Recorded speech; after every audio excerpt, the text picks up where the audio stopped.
things in this world, you know? Yeah, so sometimes, as Tanya says, sometimes you go through certain things and you want to give the devil credit for certain things you go through. And sometimes we shouldn't even give him credit, shouldn't even call his name. And this morning I got up at, I'm early rising, so I'm up at 4:30. So at 5 o'clock I put the news on. I put it on Channel 7. On Channel 7 they were talking about forgiveness. And this is what we've been talking about for the past 2 weeks, this last week and this week. So I'm watching this story there, and there's 3 stories. One was in Africa where they killed this woman's whole family.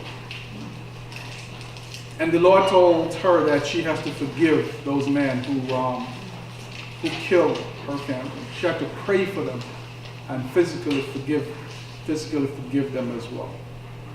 And so when she did it, she felt such a freedom. And you think about it, so that is so difficult. There's another story that they were talking about. Was a police officer. He was just on his daily beat, and he got shot.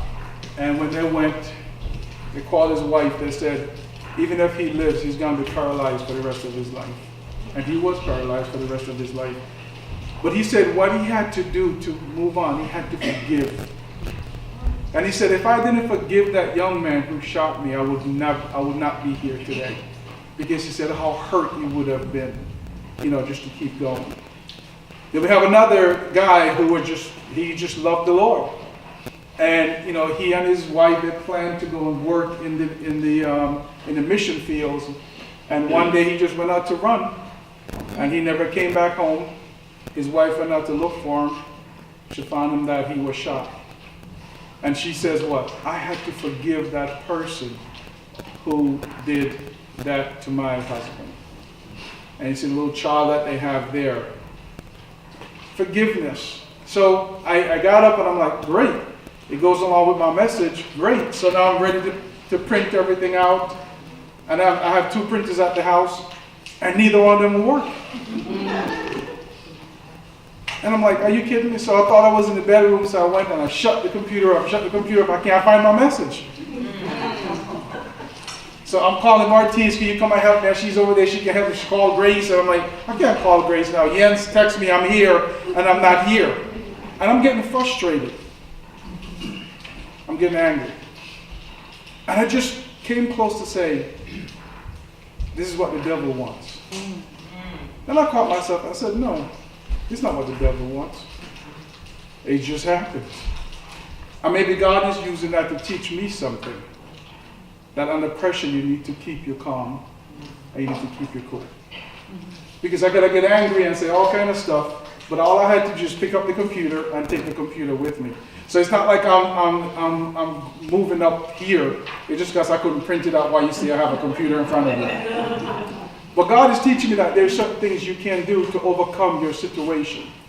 And it's not every situation that you're in, like Tanya says, is the enemy is at work here. I don't want to give the enemy anything. And this morning I could allow the enemy to mess up my whole morning because I was angry, and I said no, because that's what the situation could have been. And maybe I'm not giving him, but maybe it was him. But it's how I react in that moment is when God gets the praise and the glory. Amen. And I thank God for that moment. So, good morning. I'm happy to be in front of you. And we're going to talk about forgiveness clears the souls, part 1, 2. Last week was part 1. Last week we talked about who should forgive and what was going on. And this week we're going to talk about forgiveness. And then a few months ago, you guys remember the family in Charleston, South Carolina. When this young man went into this Bible study and he sat with these people there. And they were having Bible study and he sat in that Bible study for 1 hour. They treated him with love. When he walked in, they didn't say, what are you doing in here? They made him feel welcome that he sat with them for 1 hour. Just like what we are doing here today. And when that young man sat there for an hour, he got up, he had a gun, and he shot and killed 9 people in that church. Now you think the church would be the safe safest place on earth you could be. So there has to be anger. There's got to be people there who was angry at God and said, God, how can you allow this to happen in church? We are here doing what? Lifting up your name. We are studying the Bible, and you allow this to happen. They got to be hate for that young man who shot. And people may have been mad at God and said, this is where a lot of people said, I will never serve God again, because how can God allow this to happen here? How can he allow this to happen in this place? And what we said, where the presence of the Lord is, there is holy. The scripture said, where there are 2 or 3 gathering, touching anything in my name, he's going to be where? In the midst. But yet in the midst, God allowed a gunman to come in and took how many lives? 9. Where is God? What happened, God? Did you forget what took place?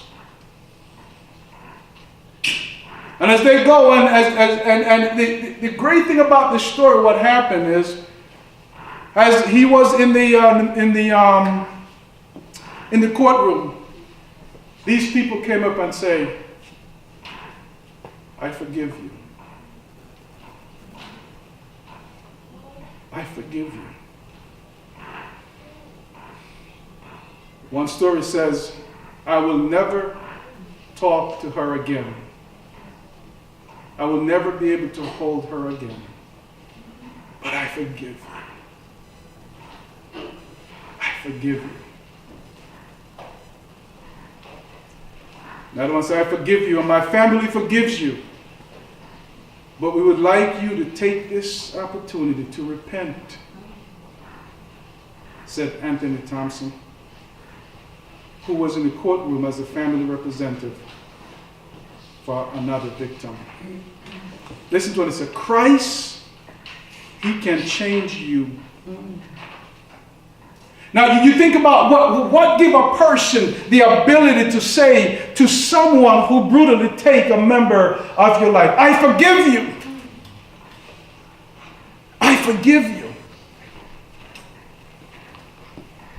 Forgiveness is not easy. Forgiveness is one of the difficult things that we can ever do. But listen to what God says about forgiveness. Let's turn our Bibles to Matthew 5, 21 through 23.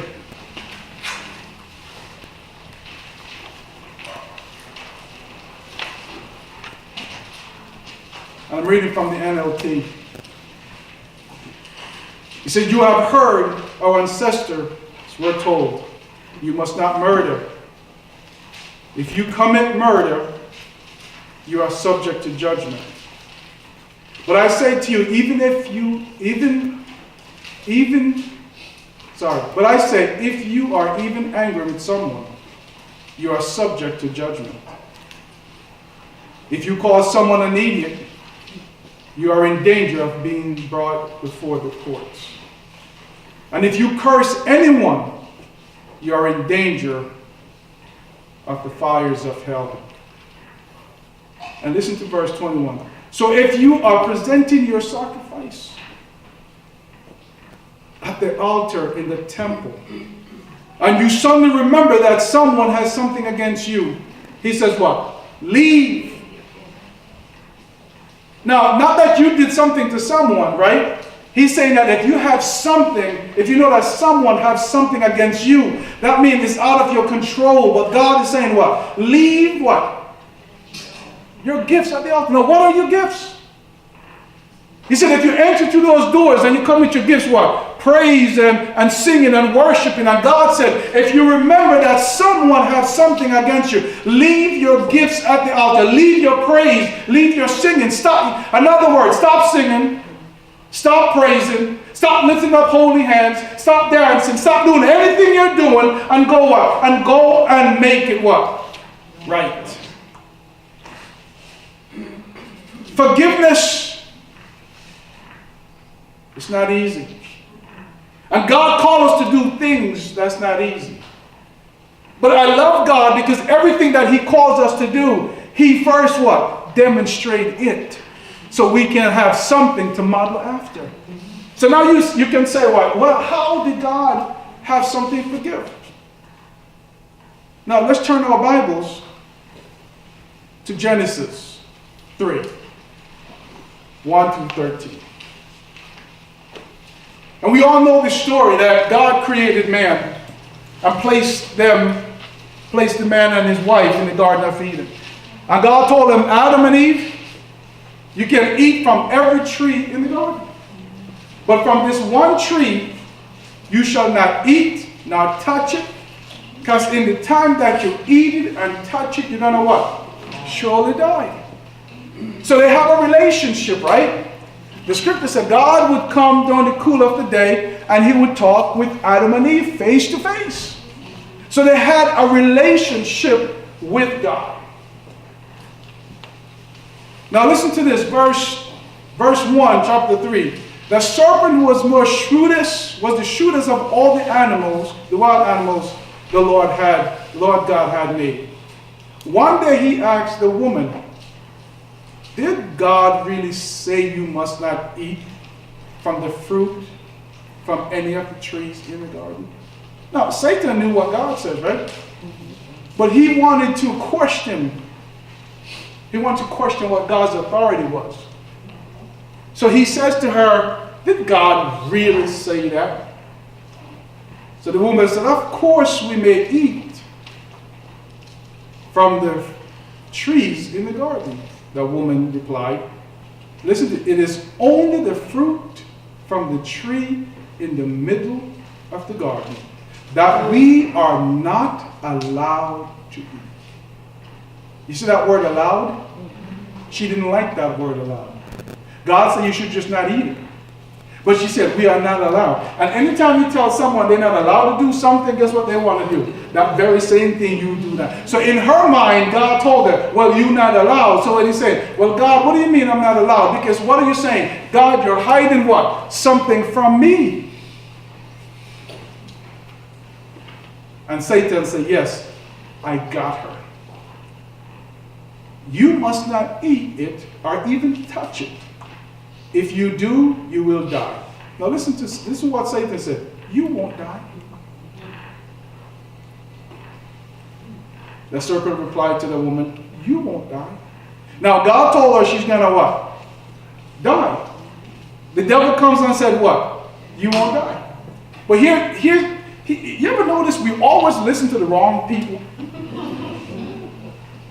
You know, when you're growing up, your mother tell you don't do this, or if you do this, you're going to get a whipping and you're going to get in trouble. But your friends say, come on, stop being a chicken. You know, come on, we could do this. You could do it. And then you end up getting in trouble. And then you get what? You have to deal with the trouble and then you have to deal with your parents. So you get double trouble. So here, God is the one who created them. And God told them, you should not do this. Now he comes in. And why is it so easy for us to listen to someone else's advice instead of the one who is taking care of you? You have your children will listen to strangers instead of the ones that are feeding you, washing your clothes, giving you a roof over your head, and said they love you and want to keep you safe. But guess what? We never want to see. We always listen to someone who cares nothing about us. And you said to your children, why did you do this? Well, I don't know. That's what we do. So what we do, God tells us certain things, but we listen to who? The enemy. Verse 5. God, listen to this. God knows that your eyes will be open as soon as you eat it. And you will be like who? God. Like God. Everything we do, we have a reason behind it. When we come to church, there is a reason behind it. The situation is, what is your reason? What are you trying to get out of it? Right? Where am I at here? Number 6. Thank you. The woman was convinced. She never tasted it, but she was convinced. She saw that the tree was what? Beautiful. Now, didn't she saw that it was beautiful before? You know, this is how people get in trouble at work, and men get in trouble at work, and women get in trouble at work. Okay, their lives are good until what? One day they look at the woman or the man next door and they go, all of a sudden she what? She looks beautiful. All of a sudden, he what? He looks beautiful, handsome. And then before you know it, remember, you work with the guy, you work with the woman, you never had anything, but one day she just looked what? Beautiful. And so she saw this and she said it was what? Beautiful. And its fruit looks what? Delicious. Remember, these are all looks. We always think the grass is greener what? On the other side. It always looks that way. And she said, it looks delicious, this one says. And she wanted the wisdom it would give her. Now, she didn't know anything about wisdom. But she wanted something. Because why? The enemy already told her what she's going to get from it. And not only he told her that, he told her what? You're not going to die. So he took away the fear from what God has given her. So she said, you know what? And just like you have a lot of our friends, I remember going to school and these guys, they're always taking drugs. I remember they always want to get me to say, nope, I'm not getting into it. And I remember one day we went to Bose's and my friends that were with, they stole all the tools. All the tools from the mechanic shop. And these were some expensive tools. And they said, Pete, you're not taking it? I said, nope. I'm not taking any of this stuff, has nothing to do with them. But I was with them because they give me a ride back and forth. I didn't have to take the bus. I didn't have to take the bus. You know, you have the school bus and you have guys that have their cars so you drive with them. And they got caught. They all got caught. I got in trouble. And I thank God that the lady says to me, you know, Peter, everyone up there admit that they took it, but they said you never took one screwdriver. But I was also stupid because they could have accused me. And I could have gotten in trouble as well. When I knew that if someone is stealing, I should have done what? Walked away. It's not like I didn't have another means for me to get home because the bus was there. Sometimes we make our decisions, and our decision comes back to what? To bite us harder than what it's worth. So now this woman here now, she looks at the food, she's delicious, she wants the wisdom, right? And she took some and she ate it.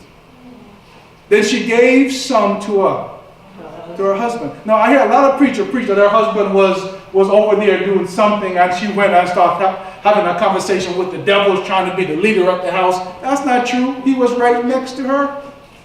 He should have just said to her, God told us what? Not to eat from the tree.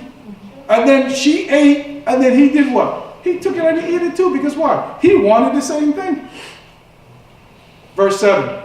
Listen to this. At that moment, their eyes were opened, and they suddenly felt what? Ashamed. Now, why did they feel ashamed? Because they disobeyed God. They disobeyed God.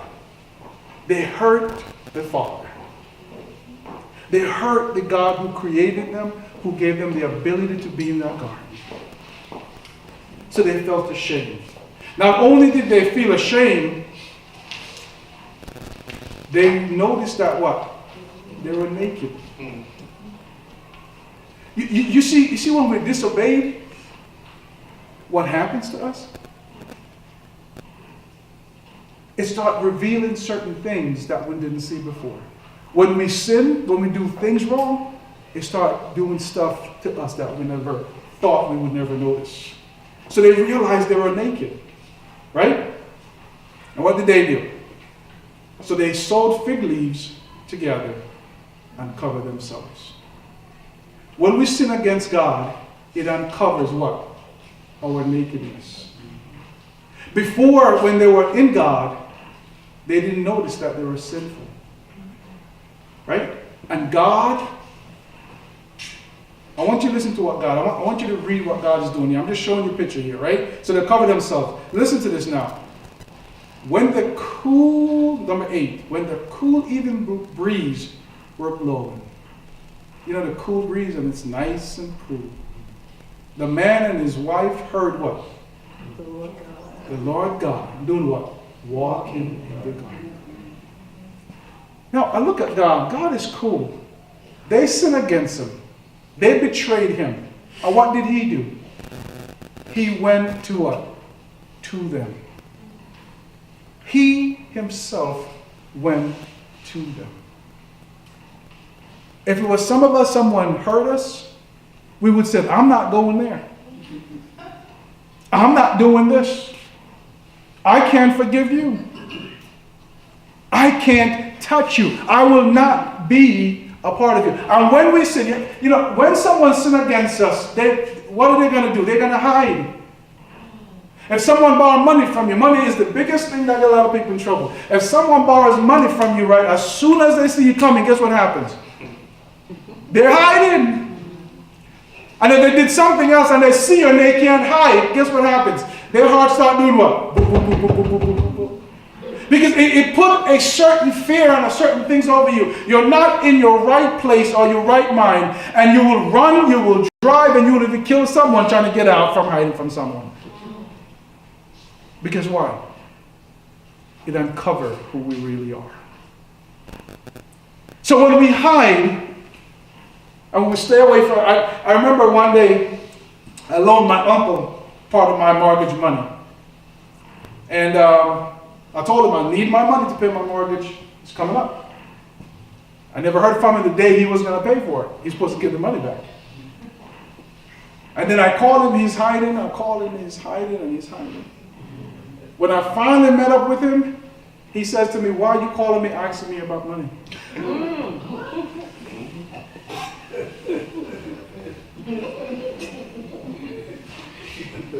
I just hung the phone up and I said, Lord, have mercy. You guys, I talk about my father, right? The one that passed away that I never knew. And I have one aunt. And she lives in the Bronx. And she's the only connection that I have with my real father. So when I knew that she was there, I felt great. I went to visit her house. So I had at least some connection with, just to be who my father is and something about him. She called and she borrowed $1,400 from me. I loaned her the $1,400. And this is about 20 years. I haven't heard back from that woman.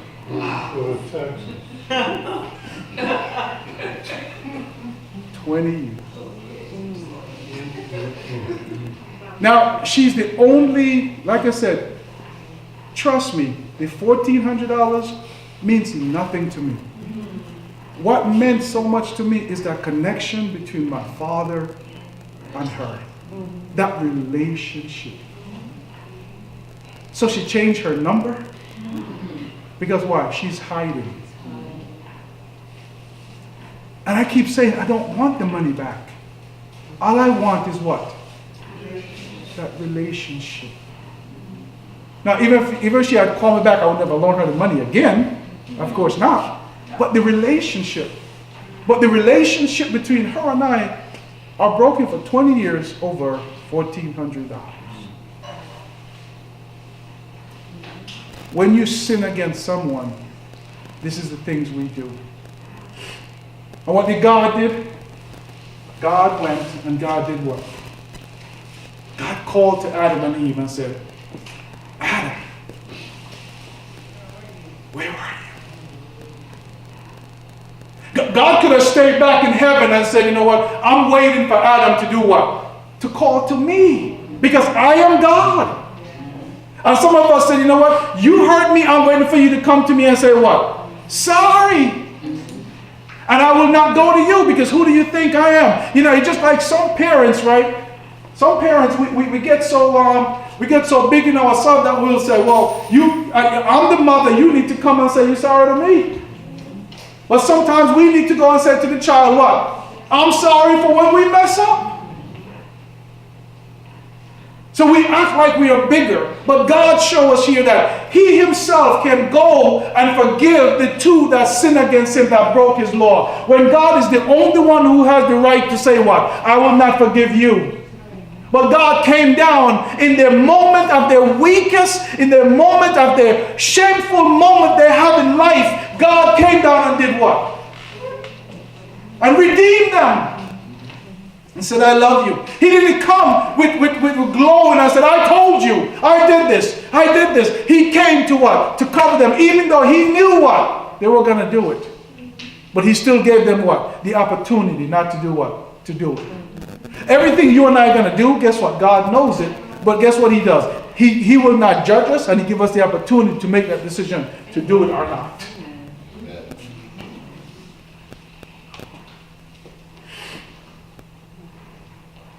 And he says, verse 8, and his wife heard the Lord walking about in the garden. So they hid themselves from the Lord among the trees.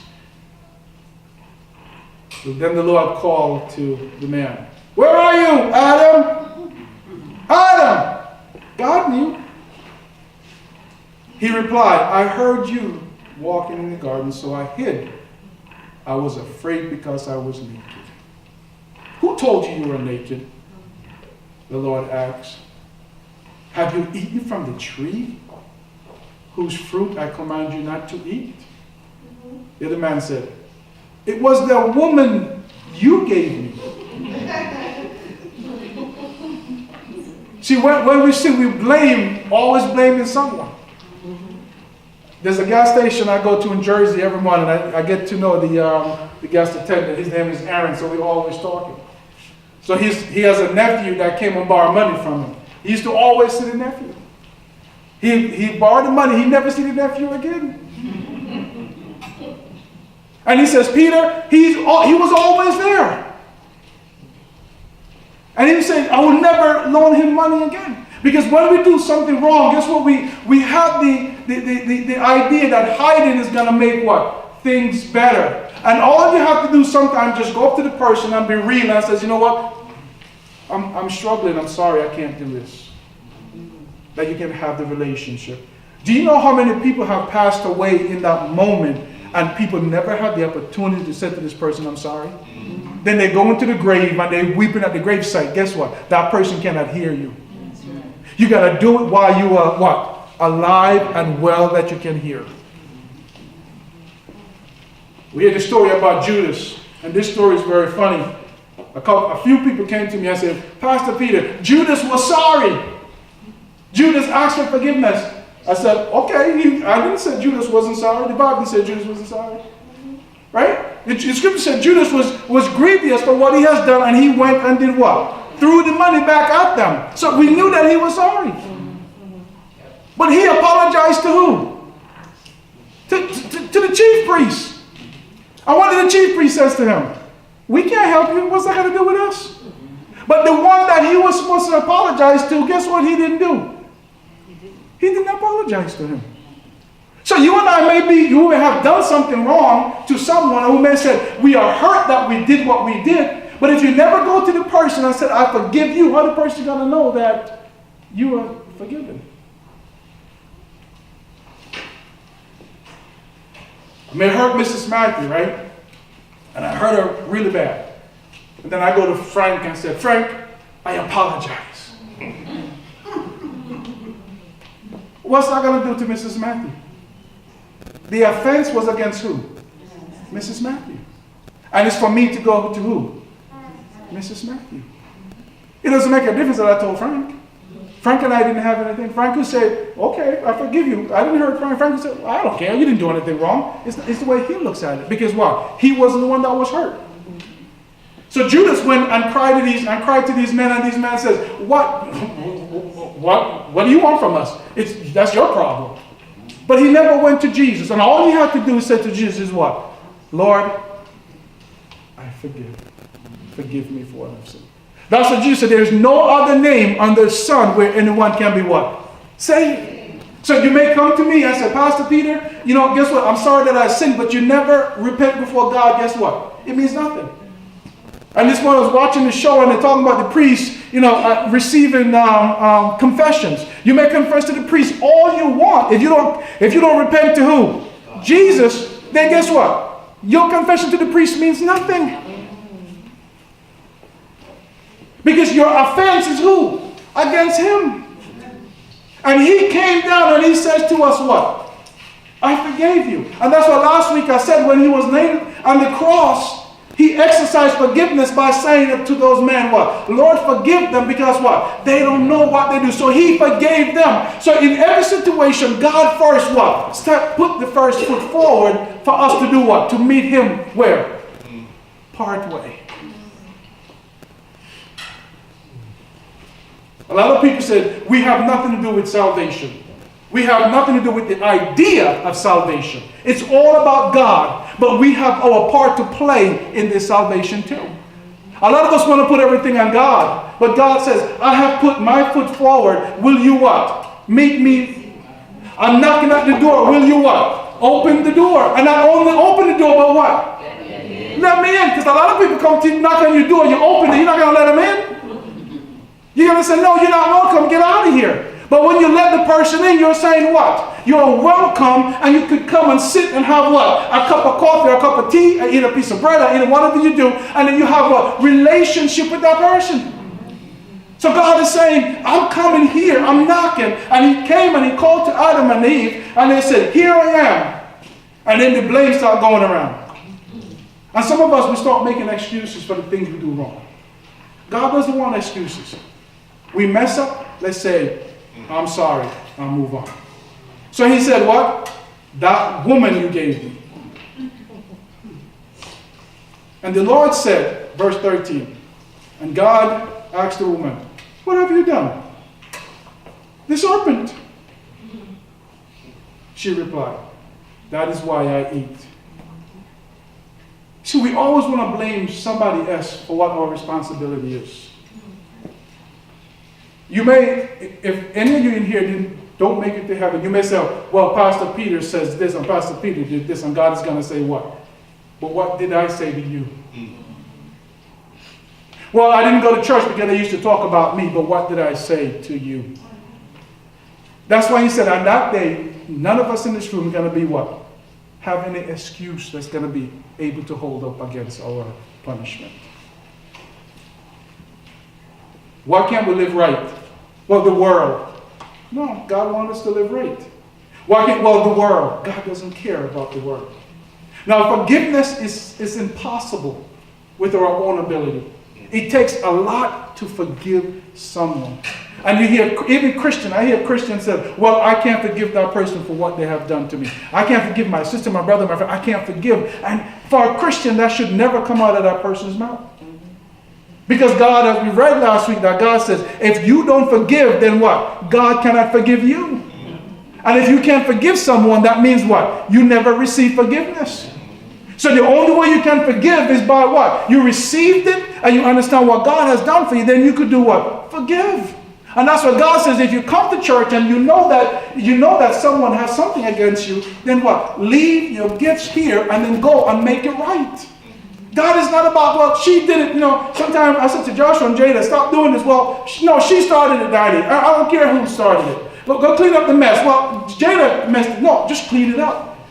We always want somebody else to do something. God is calling us to do what? You do it. I'm calling on you. So listen to Galatians 2, and verse 20. This is the only reason why I believe we could do this. He says, my old self has been what? Crucified with Christ. It is not Peter, because trust me, the old Peter can't forgive. The old Peter had a lot of anger.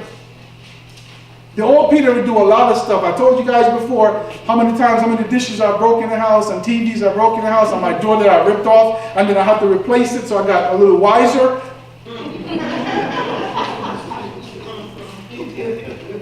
Because it's cost me too much money. And at the end of the day, I didn't get my way anyway. But God had to change me. And even though, he's funny, even though he changed me, that same anger and that rage is still where? It's still in here. And there are times he tried to come up. And that's one of my struggles that I have in my life, to try to keep what? That rage in. It does. And as I suppress him, I'm saying, God, keep this rage down. Guess what it does? Moments like this morning comes up where it what? It starts triggering it. And if I'm not careful, guess what it does? It rises up. It rises up. And sometimes I say, Lord, remove my anger. And then he says, like Paul, no, my grace is sufficient, because I need to learn what? I have to learn how to and trust him in it. Yes. And that's one of my biggest struggles in this life. Yes. Other things I could deal with, but that's one of the biggest things. And he says, it's I no longer who where am I at? The old self is crucified with Christ. It is no longer I who live. So it's not Peter who lives, because if the Peter continued to live, Peter would be a destructive force. But Christ lives where? In me. Right? I live in this earthly body by what? Trusting in the Son of God. So I'm trusting that as I go through and as I get older, and I guess the older you get, your patience, you lose patience even more, that I may be able to control that what? That rage that's inside of me. Yeah. And that's the only way you and I can forgive. By the Christ that lives in you, and you're trusting in what? In his Son. Listen to this. Who loved you and me. That's why he loves us. And not only does he love us, he does what? He gave himself for us. So not only when we messed up, he comes to us. He's always doing what? Doing the reach out.